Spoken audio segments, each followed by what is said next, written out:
todos. Deixa eu colocar aqui a nossa apresentação. Por quê? Tem que pedir outro momento.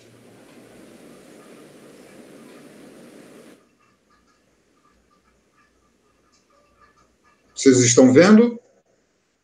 Sim. Ok. Então, o tema de hoje é teosofia e religião. Esse tema é um tema que é bastante importante para nós, especialmente nesse começo, né, do grau, enfim, desses conhecimentos todos que nós vamos ver, porque existem diferenças que são bastante relevantes em termos do que é a teosofia e do que é a religião. Há muito tempo que o homem ele busca uma aproximação com o divino, né?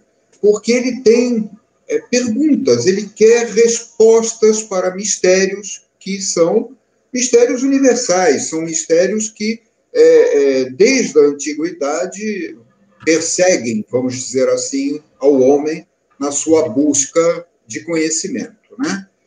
Agora, por onde a gente começa essa busca, né? Por onde a gente começa a procurar as respostas a esses mistérios? Qual é o melhor caminho?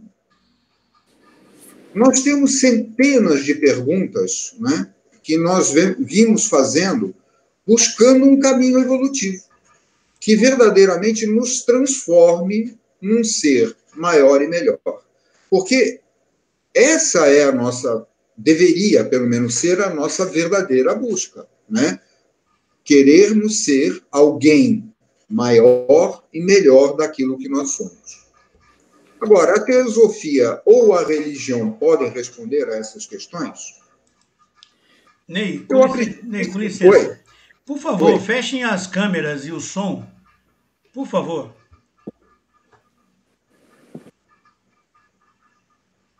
Ok?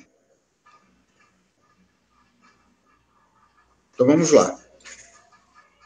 Agora, para que a gente tenha isso, vamos primeiro conhecer um pouquinho, né? Conhecer um pouco os conceitos, né? As definições de teosofia e de religião. Nada melhor do que o nosso querido Aurélio para definir algumas coisas, né? Traduzir para nós alguns desses conceitos. Então, para o Aurélio, religião deriva do latim religione e seria a crença na existência de uma força ou forças sobrenaturais, consideradas como criadoras do universo e que, como tal, devem ser adoradas e obedecidas. Eu estou lendo para vocês porque isso é uma definição escrita, tirada do dicionário, tá? E vou reforçar uma coisinha, porque nós vamos falar disso depois. Como tal, devem ser adoradas e obedecidas. Para ele também, a religião poderia ser a manifestação de tal crença, por meio de doutrinas, rituais próprios que envolvem preceitos éticos. Ou seja, ele também qualifica a religião como sendo a forma como nós podemos manifestar essa nossa crença. Ele também fala de religião como reverência às coisas sagradas, uma crença fervorosa, uma devoção. E também ele coloca como qualquer filiação a um sistema específico de pensamento ou crença, que envolve uma posição filosófica, metafísica, ética, etc. Eu gosto bem mais dessa última definição, porque ela coloca como um sistema de pensamento, bem mais interessante do que uma crença pura e simplesmente, né? A teosofia, desse mesmo dicionário, Aurélio diz, ele define como um conjunto de doutrina religioso-filosóficas que tem por objetivo a união do homem com a divindade, mediante a elevação progressiva do espírito, e eu coloquei aqui alma, até a iluminação. Essa definição é bem mais interessante, a união do homem com a divindade. Em tempo, né? Isso não foi colocado lá, mas eu acho que cabe a explicação. Filosofia, gente, significa amor à sabedoria. amor, a sabedoria do amor. Enfim, amor, sabedoria. Essa expressão, amor, sabedoria, ela define um caminho, e que a gente vai conversar bastante sobre ele ao longo do nosso grau. E ele fala também que a teosofia é uma doutrina espiritualista iniciada por Helena Petrovna Blavatsky, uma mística ucraniana que viveu de 1831 até 1891, ligada ao budismo e ao lamaísmo. Para os teósofos, a expressão religião, a verdadeira, gente, provém do latim também, mas da palavra religare, que significa tornar a ligar, tornar a atar, tornar a ligar bem. Religar, tornar a ligar. Tem o mesmo significado de yoga. Muitas vezes a gente fala, eu gosto de yoga, yoga. O que significa a palavra yoga? A palavra yoga significa união, ou seja, tem muito a ver com esse sentido dessa definição de religião como religare. Teosofia também significa a sabedoria de Deus, e está presente em tudo, nas ciências, nas artes, na natureza. Se vocês lembrarem a reunião anterior do Arthur, vocês vão ver que nós estamos aqui fazendo muitas referências a muitas das coisas que ele colocou na nossa reunião primeira. Segundo a sabedoria das idades, sabedoria iniciática das idades, a teosofia é o tronco que dá origem a tudo. A cruz do Pramanta, logo ela é a base de todas as religiões e correntes filosóficas. Ela é a base de todas as artes e ciências. E a todas ela reconcilia como ponto central que é a quinta essência. O Arthur falou bastante sobre isso, inclusive mostrando simbolicamente como é isso. Ela conduz ao equilíbrio e ao ajustamento, uma vez que nos harmoniza com o Criador.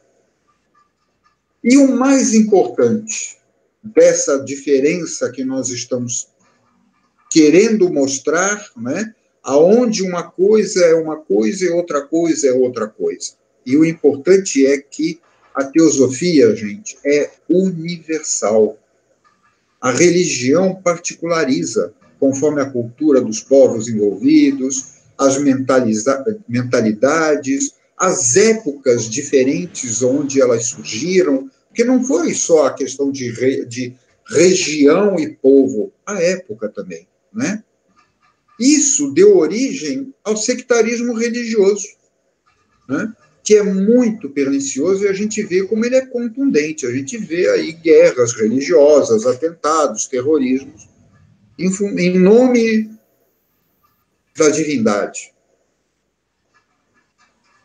A teosofia é a árvore da sabedoria, e como fonte primeira das ciências, artes, religiões e filosofias.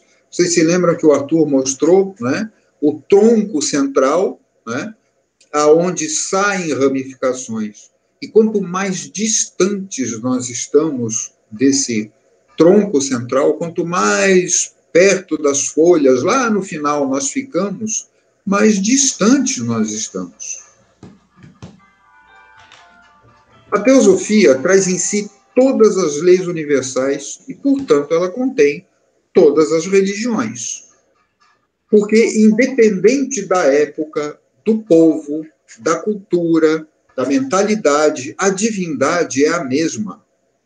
A fonte é a mesma, mas ela tem um algo a mais.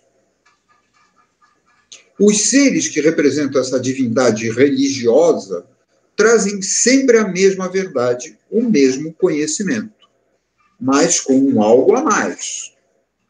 São seus seguidores que, sem o estado de consciência, eles, às vezes, até para preservar, né, esses conhecimentos, eles transformam em dogma, transformam em rito, né? E acabam, com o tempo, ficando mais preocupados com a forma do que com o conteúdo. Eles deixam de pensar naquele conhecimento como fonte de evolução para preservar a forma como aquele conhecimento foi passado, ou foi transmitido, ou, enfim, acabam deixando de lado o conteúdo para se preocupar com a forma e voltam àquela definição original da religião, né? De criar dogmas e ritos, enfim, para preservar aquilo que aprenderam. E isso acontece, gente, por falta de estado de consciência.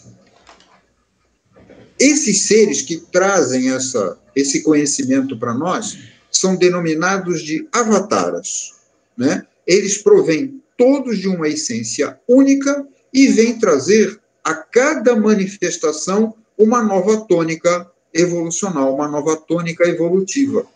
Nenhum deles, pessoal, veio fundar religião alguma. Nenhum deles fundou nenhuma religião. São os homens que fundam e criam religiões, exatamente pela falta de estado de consciência, para transformando esses conhecimentos, tudo isso, num dogma ou até num rito, né? E aqui estão alguns exemplos, né? Siddhartha, que é mais conhecido como Gautama ou Buda, né? Trouxe os conhecimentos ligados ao cristianismo. Joshua Ben Pandira, Jesus ou Cristo. E aqui eu gostaria só de fazer uma observação.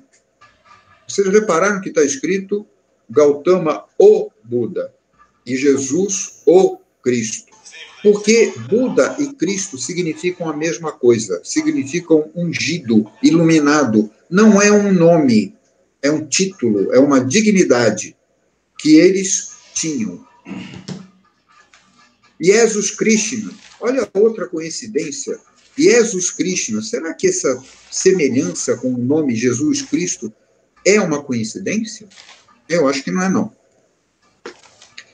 O islamismo, né, que trouxe muito conhecimento, né, hoje tão distorcido, né, tão radicalizado, e radicalizado porque Maomé precisou, ele teve a mesma luta, a mesma briga que teve Moisés, para poder preservar um povo, para poder passar esse conhecimento numa época muito de guerras, muito conturbada.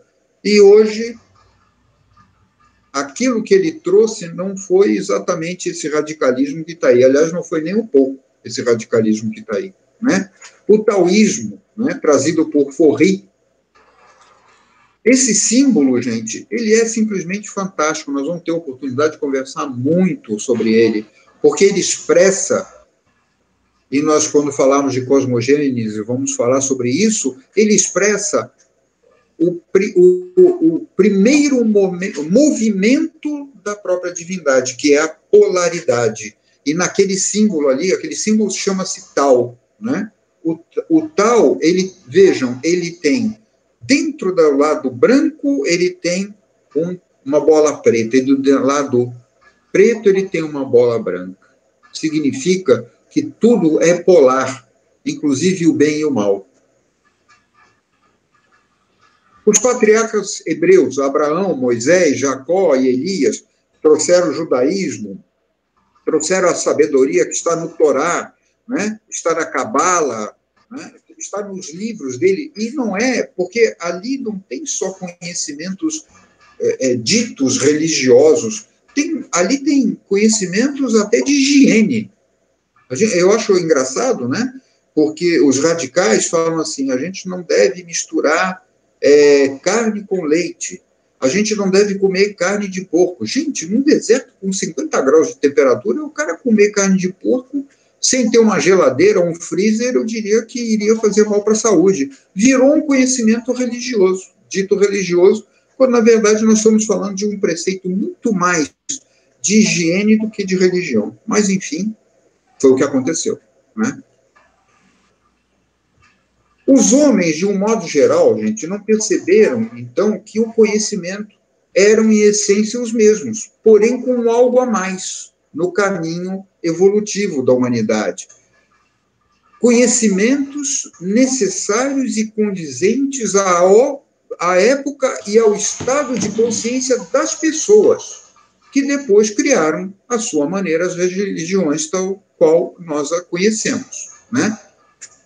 E isso pode ser comprovado se nós estudarmos de forma desapaixonada todos esses livros sagrados, usando a nossa mente de modo eclético, analogista e sincrético, né? Ali se fala da teosofia, né, de Blavatsky, né, que baseou no hinduísmo o que ela trouxe para o Ocidente. Esse livro, o livro dos Vedas, que na verdade é apresentado de forma tripla, tem muito desses conhecimentos de cosmogênese, de antropogênese, que são estudos de teosofia e que nós iremos conversar sobre eles com mais detalhes nas nossas reuniões seguintes, né?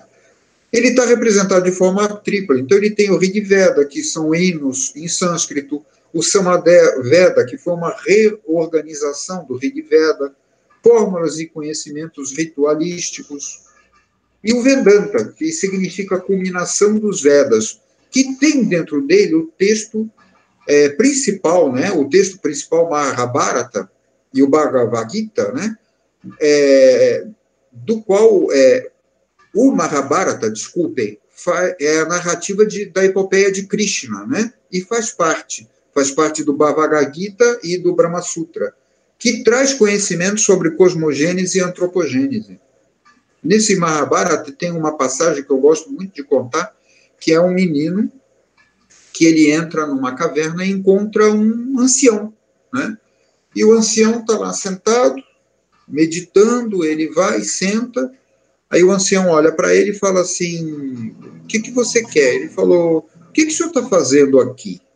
Aí ele diz, eu estou escrevendo, né? Ah, o senhor está escrevendo? O senhor está escrevendo do quê? Sobre você, ele responde. Sobre mim? E como é essa história? Ele falou, não sei, eu ainda não terminei. Então, é um simbolismo, né, do próprio homem, representado por essa criança, conversando com o Criador, mostrando que nós temos um caminho evolutivo que ainda está em construção. Ele não está pronto. Ele ainda vai ter caminhos pela frente. Nós vamos conversar sobre esses caminhos.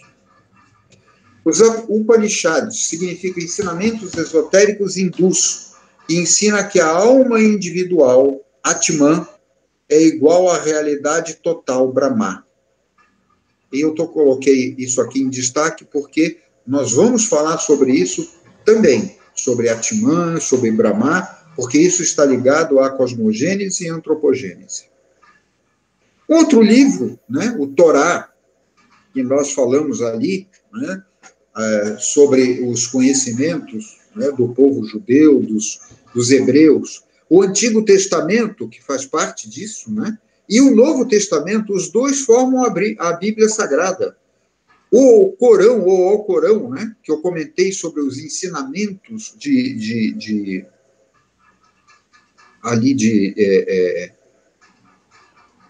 oh, meu Deus, Maomé, desculpem, que ele cita Abraão e Moisés como reconstrutores da Caaba, em Meca, que é a cidade sagrada, e propagadores do monoteísmo original puro, religião que foi depois restaurada e aperfeiçoada por ele, Maomé, estava escrito ali, viu, gente? Desculpem a falha. Inclusive, ele cita Cristo como um profeta, como um grande profeta. Então, não tem sentido, quando a gente começa a pensar, dessa briga, né, do cristianismo e do judaísmo, e não tem cabimento, porque o próprio fundador cita Abraão, Moisés e o Cristo nos seus livros, no Corão ou Alcorão. Ou seja, na verdade, todas as religiões têm esse sentido, né? O de busca de Deus, cada um da sua maneira. A gente poderia até usar um simbolismo interessante, né? Imagine um grande espelho que cai e se parte. cada caquinho daquele vai continuar tendo a propriedade do espelho grande, né? Do grande espelho que se quebrou, que é refletir. Né? Só que ele já não vai conseguir refletir o todo, porque ele foi limitado por aquela queda, ele foi limitado por aquele conhecimento que foi dogmatizado, que foi engessado para que não se perdesse. Gandhi dizia: Deus não tem religião. Era uma das coisas que ele vivia dizendo: Deus não tem religião. Blavatsky dizia: não existe religião superior à verdade. Então, a gente começa a perceber, né, são expoentes desse conhecimento, recentes, porque nós não estamos falando de tanto tempo atrás assim, né, que trouxeram esses conhecimentos, mostraram esses conhecimentos de uma maneira muito mais completa, né? A verdade, gente, então, ela é única, ela está contida em todos os livros sagrados. O que nós temos é que perceber o espírito que vivifica e não a letra que mata. O professor Henrique, né, dizia: nós temos que encontrar o espírito que vivifica por trás da letra que mata. Se assim entendermos, nós estaremos de posse da sabedoria de Deus, que é a teosofia. Né? Há milênios, o homem inteligente vem fazendo perguntas e buscando respostas. Se nós acreditamos em alguma coisa superior, que está fora do alcance dos nossos 5 sentidos, eu creio que sim, senão nós não estaríamos aqui. Né? Eu acho que é muito simples, muito fácil até a gente perceber quão limitador é acharmos que a realidade que existe está baseada nos 5 sentidos. Porque, pare e pense o seguinte: se fôssemos todos surdos, não existiria o som, não existiria a música. Se nós fôssemos todos daltônicos, não existiriam as cores. Né? Então, nós estamos limitados apenas por aqueles 5 sentidos, né? Que ainda também estão em desenvolvimento. É plausível que esse algo superior, essa força, seja responsável pela criação? Eu acredito que sim, já que do nada nada vem. Né?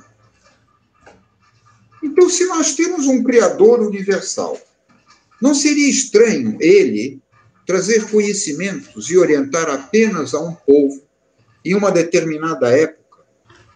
Ele é universal ou não? Ele é atemporal ou não? Se nós respondermos sim a essas simples perguntas, de pronto nós temos que repudiar o sectarismo religioso. Olha o que aconteceu com a humanidade em função desse sectarismo religioso, dessa dogmatização dos ensinamentos, dessa radicalidade que existe, dessa radicalização desses conhecimentos. Olha como está dividido. Cristãos, muçulmanos, hindus, agnósticos, budistas, tradicionais chineses, etno-religiosos, e vai por aí afora. E a base desses conhecimentos, gente, é a mesma. Não teria nunca por que existir esse sectarismo. Né? Eu me lembro, por exemplo, ali tem, né, a gente fala dos hindus, e ali, mais para bem, mais ali para o meio, estão lá sikhistas, né? Os sikhs e os hindus, todos eles faziam parte daquela primeira Índia, né, quando ela era dominada pelos ingleses. Muito bem. Quando houve a separação, né, quando houve, não exatamente a separação, mas quando houve o reconhecimento da Inglaterra, da Índia como um Estado independente, criou-se o Paquistão. E foi a grande tristeza do Gandhi, né? Quando ele viu que iriam existir dois países separados por motivos religiosos e que chegaram a entrar em guerra, né? E não vivem então em paz ainda até hoje. Então, gente, esse na minha maneira de ver, né, é inconcebível se você entende que todos os conhecimentos derivam de uma mesma fonte. Então, gente, a verdade, a sabedoria, ela é única, ela é de todos. Ela não é privilégio de um povo ou de uma época. É bem verdade que, para que a verdadeira essência desses conhecimentos não fosse perdida nem mal utilizada, durante um tempo ela precisou ficar oculta sob a guarda das chamadas escolas iniciáticas, ordens secretas, e que são identificadas durante toda a história, né?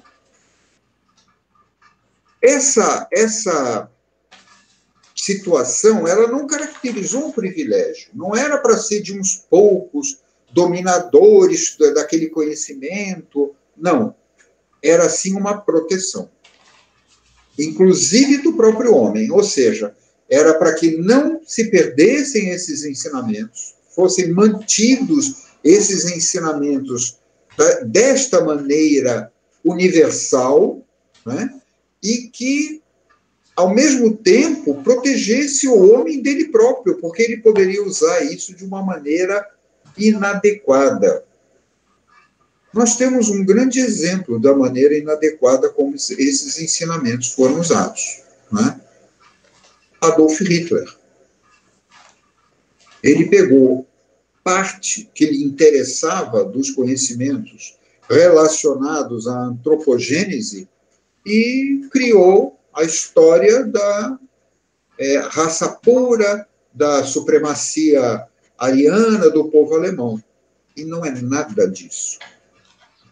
Ele pegou uma parte disso e distorceu, em proveito próprio, evidentemente, né? Então, tudo isso foi... houve, sim, durante um tempo, a necessidade disso. Na Idade Média, né? Com a Inquisição. Gente, durante a Idade Média, durante a Inquisição, foi proibida a interpretação da Bíblia. Ou seja, você tinha que acreditar na Bíblia ao pé da letra.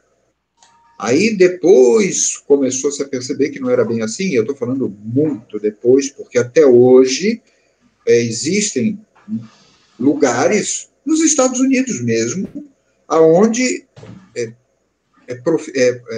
nas escolas é ensinado o criacionismo, e não a parte evolutiva, né, como o Darwin deixou. É ensinado até hoje dessa maneira, né? Que o homem foi criado porque o Eterno juntou um montinho de barro, jogou água lá em cima e fez um moldezinho, assoprou nas narinas. Se a Bíblia fosse adequadamente interpretada e esse conhecimento não fosse perdido, vocês iriam ver que ali está, de forma simbólica, o que aconteceu. Mas isso é uma outra história que fica para uma outra vez, porque a gente tem que continuar. Então, dentro dessas escolas, né, a gente pode citar algumas. A Ordem Rosa Cruz, né, que não surgiu agora, ela surgiu no Egito, com Cunaton e Nefertiti. É bem antiga a Ordem Rosa Cruz. A Ordem de Maris, em Portugal, também a Ordem de Avis, a Ordem dos Templários, que é muitíssimo conhecida, né? Para todo mundo que gosta de assistir um pouco do Discovery, tem sempre lá alguma coisa falando da Ordem dos Templários, que era muitíssimo importante, sim. Ela fez um papel fundamental no desenvolvimento espiritual e social da época. Acabou porque o Papa Clemente e Filipe o Belo, né, o poder sacerdotal e o poder temporal da época, começaram a ficar preocupados porque a maneira como os templários agiam não era tão favorável a eles, que queriam manter o poder a todo Augusto. A ordem dos monges construtores, que era uma ordem que existia dentro da ordem dos templários e que, quando a ordem dos templários acabou, ela foi se esconder dentro da onde? Da igreja. Por isso, nós vemos hoje vários templos muito parecidos. Quem é daqui de Santos e conhece a igreja do Imbaré, aquela igreja foi construída em moldes canônicos, como os monges construtores construíram diversas basílicas, diversas igrejas pelo mundo afora. Ali existem inúmeros símbolos maçons, que a maçonaria, a seu tempo, foi sim a detentora do conhecimento, ela foi sim a encarregada de preservar isso, de divulgar isso, né? Sempre, todas elas tomando cuidado, né? Porque, gente, você falava que era maçom ou que você era templário, você ia para a fogueira, era meio complicada a coisa, né? A Escola Naval de Sagres, para aqueles que não sabem, a Escola Naval de Sagres foi sim uma escola iniciática, né? Pedro Álvares Cabral e Cristóvão Colombo tiveram sim um papel importantíssimo na evolução humana na face da Terra. E Pedro Álvares Cabral não veio aqui porque teve calmaria, gente. Isso a gente aprende na escola, ou eu, pelo menos, aprendi, porque eu sou mais jurássico, então eu aprendi nessa época, né, que Cabral estava indo para as Índias quando houve uma calmaria e ele veio parar no Brasil. Quer dizer, só soprou vento para trazer ele para o Brasil, não tinha vento para levar ele para a Índia. Gente, a gente acredita nisso quando tem 8 anos de idade, né? E a Sociedade Brasileira de Eubiose, né, que hoje, né, chamava-se antigamente Sociedade Teosófica Brasileira, e vocês vão conhecer essa história, que tem por dever, por obrigação, por finalidade, a divulgação e a preservação desses conhecimentos, e principalmente a divulgação, né? Por isso a gente sempre fala que nós somos uma sociedade secreta de portas abertas e com placa na porta, porque hoje nós podemos falar desses assuntos de uma forma muito, muito, muito tranquila para quem quiser ouvir, né? Para quem tiver vontade de conhecer. Nós não temos mais que ficar preocupados, porque ninguém vai parar na fogueira mais, porque hoje procura outros tipos de conhecimento. Então, a teosofia, gente, é um conjunto, né?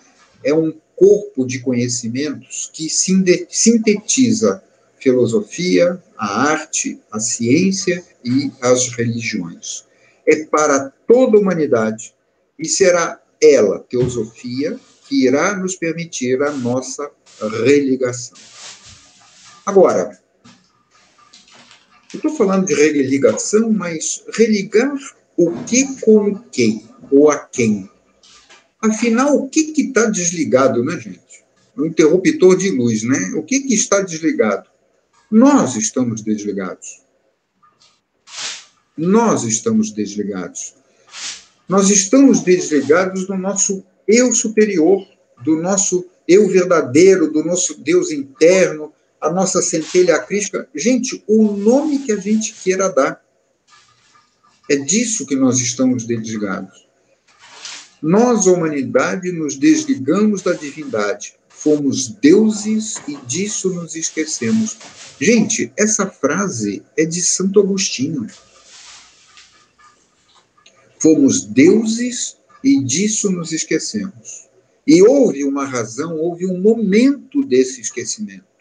E quando a gente falar de antropogênese e de cosmogênese, nós vamos explicar exatamente quando, onde e por que nós nos esquecemos. E a teosofia, portanto, ensina a sabedoria de Deus, a sabedoria universal, a verdadeira religião no sentido de religação. Essa é a nossa busca, nos religarmos novamente àquilo que existe dentro de nós. Nós saímos, pessoal, de um plano superior e viemos para a Terra para adquirirmos experiência para evoluirmos. É a parábola do filho pródigo. Por que o Cristo contou aquela parábola? Né?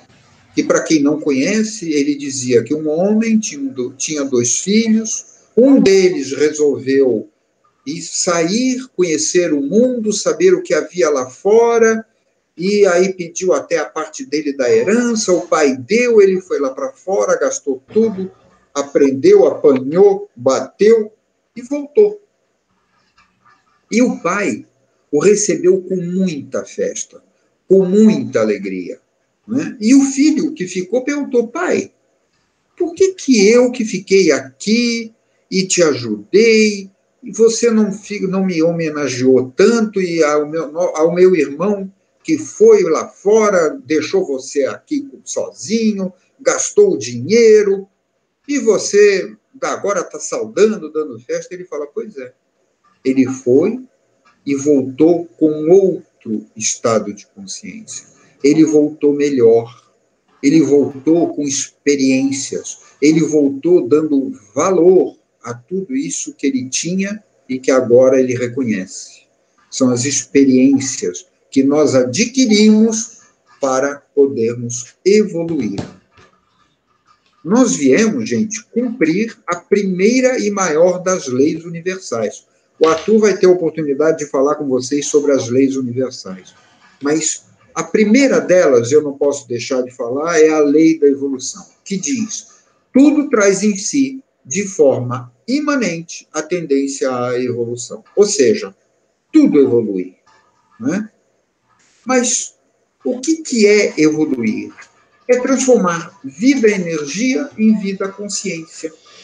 É, como a gente falou ali, né? Voltar ao eterno, ao Pai da parábola, né? Voltarmos à origem de tudo, não mais como uma centelha de energia, mas com experiências e com consciência dessa evolução. Agora, como é que a gente consegue isso? Em primeiro lugar, conhecendo-nos a nós mesmos. O Arthur falou sobre isso. Buscando as respostas às clássicas perguntas: quem somos, de onde viemos e para onde vamos? E eu ousei colocar, para mim, principalmente, o que eu tenho a realizar, o que eu tenho que fazer. Gente, a própria definição de evolução fala que tudo traz em si a tendência à evolução. Ou seja, tudo evolui. Só que pode evoluir pelo amor ou pela dor. Eu prefiro evoluir pelo amor. Eu prefiro saber o que eu tenho que fazer, como eu tenho que fazer para poder evoluir. Mas, antes de tudo, eu tenho que saber quem eu sou, o que eu preciso em mim mesmo evoluir, né? Melhorar para poder evoluir. Como disse lá a primeira definição, tornar um homem maior e melhor. O que eu tenho que fazer? Né?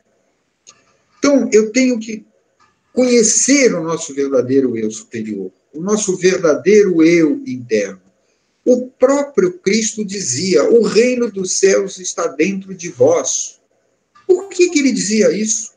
Porque não tem necessidade de buscar um Deus externo, ele está dentro de nós. É a centelha que está dentro de nós.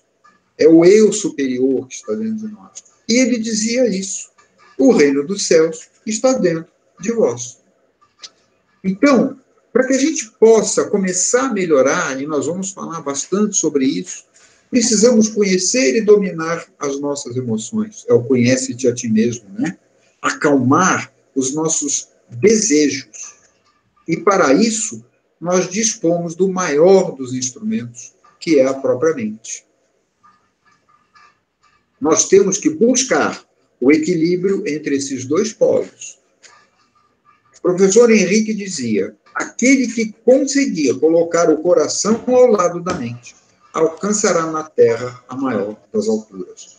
E o caminho é pela mente. Né? Por quê? Porque a tônica do ciclo atual, quando eu falo do ciclo atual, é do ciclo evolutivo atual, é mental. já foi outra, já foi emocional, já foi ligado à fé, já foi ligado à devoção. Hoje não é mais bem assim.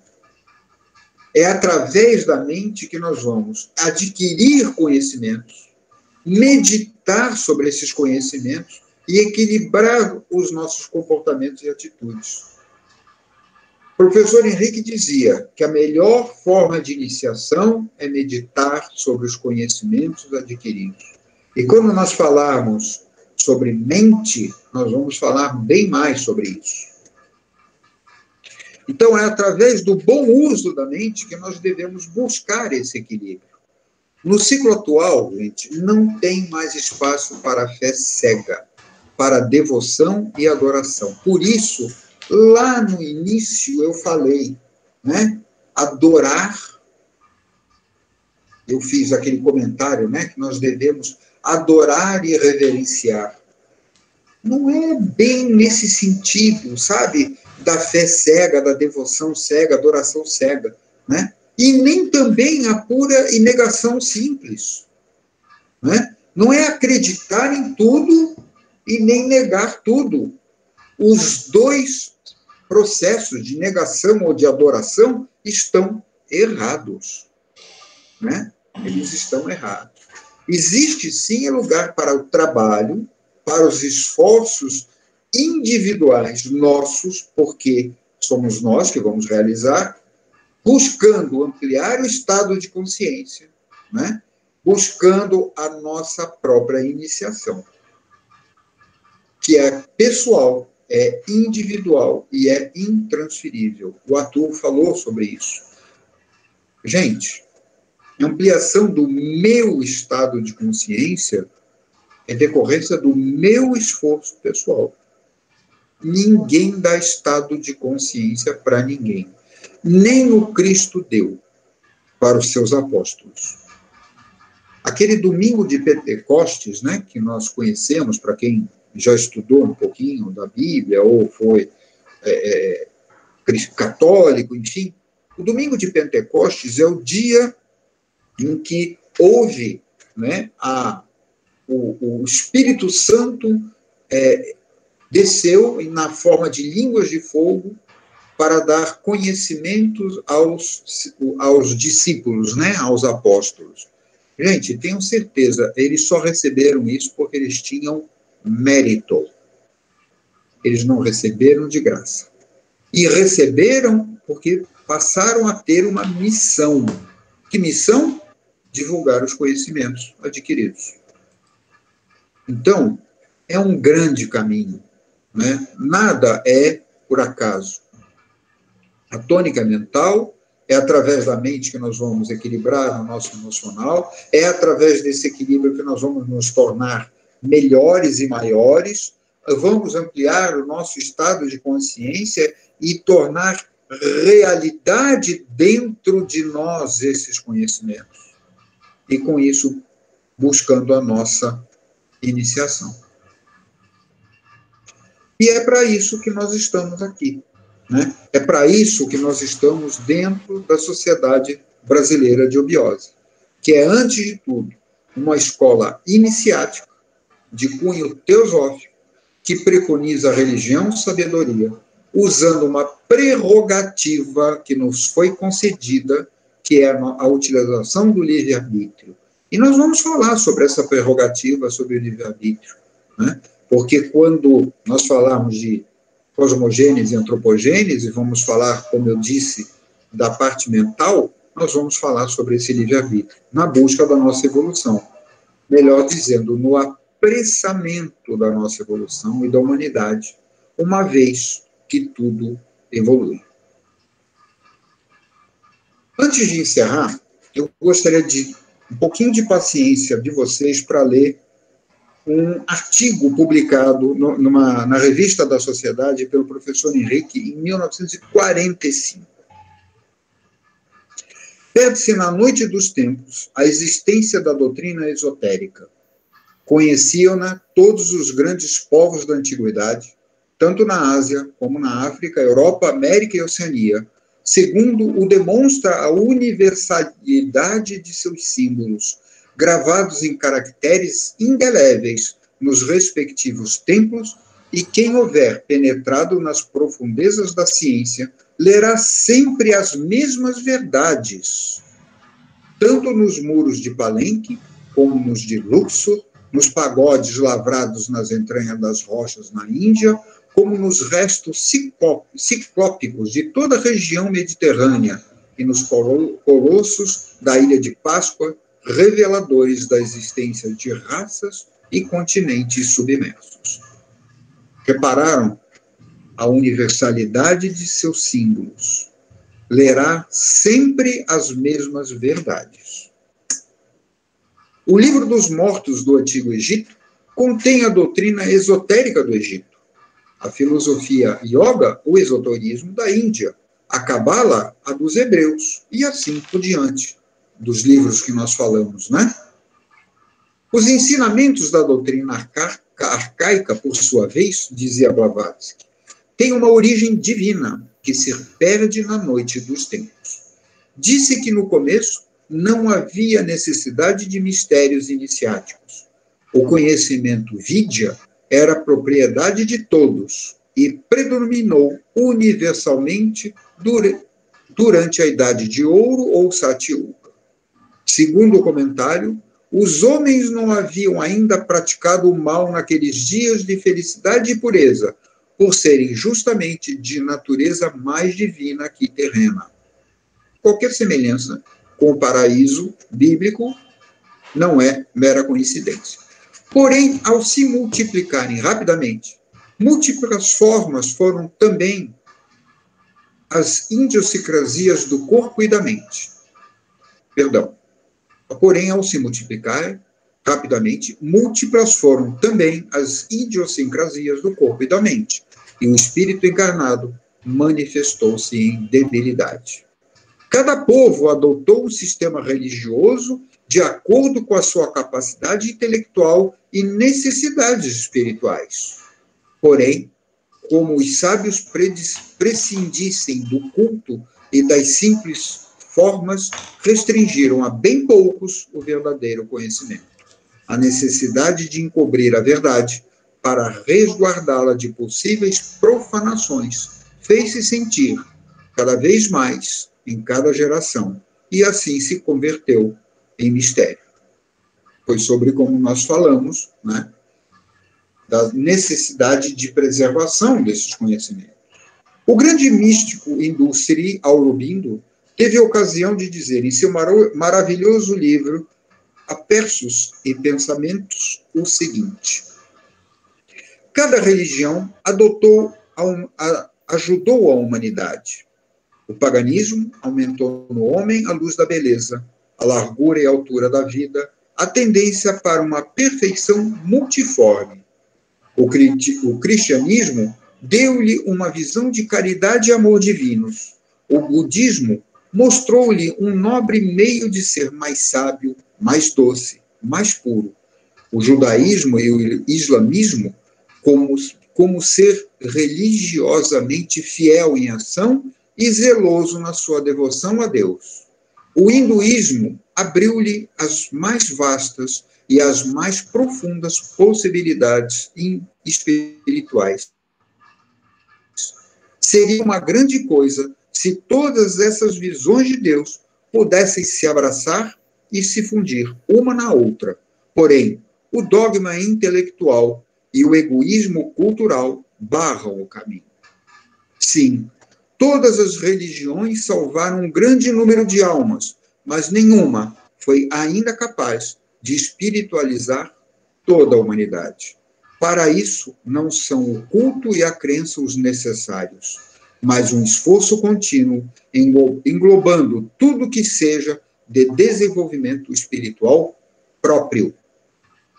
A evolução se apresenta em diversos estágios. A tolerância é uma grande virtude.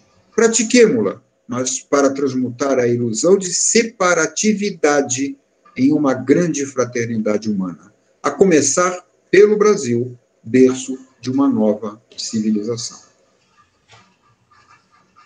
Esse símbolo que vocês receberam, né, no convite para a nossa reunião, mostra, né, diversos peregrinos com os seus símbolos fazendo a mesma caminhada.